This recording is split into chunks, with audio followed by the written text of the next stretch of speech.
And that's why the president very much wants to reorient the economy away from government and back towards private sector, including manufacturing. But it will take years to build up our manufacturing infrastructure.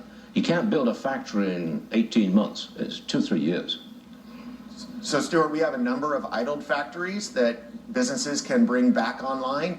And in addition to that, yes, there are additional factories that we want to see built. That's why we're so committed to making sure that we have a tax environment that encourages investment, a regulatory environment that facilitates that construction. But remember, Stuart, it did not take us overnight to get into this situation. We are not overnight going to get back to the manufacturing capacity that we had back in the 80s and 90s, but this is a path that the president needed to set us on, and yesterday was the beginning of it. I think a lot of people were shocked when they saw what we're showing on the left-hand side of the screen.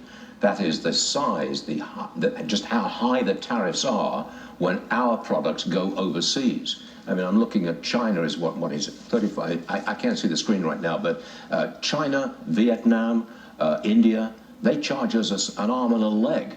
I don't think people realized how bad it was until the president came out with it yesterday.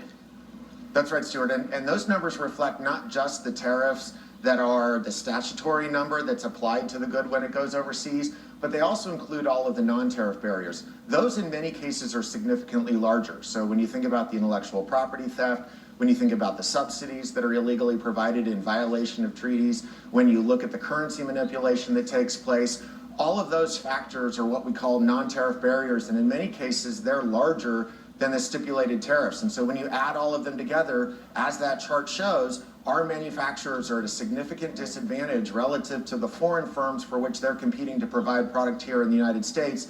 And as the president campaigned on, it's important that our manufacturers face a similar type of environment when they seek to sell overseas. We know that we have the best companies and the best workers in the world. The president's plan is to make sure that they can compete with manufacturers around the world who are getting protection from their home countries. Let's make it fair as fast as possible. Michael, thanks for joining us this morning. We appreciate it. Good. Great to be with you. Yes, sir.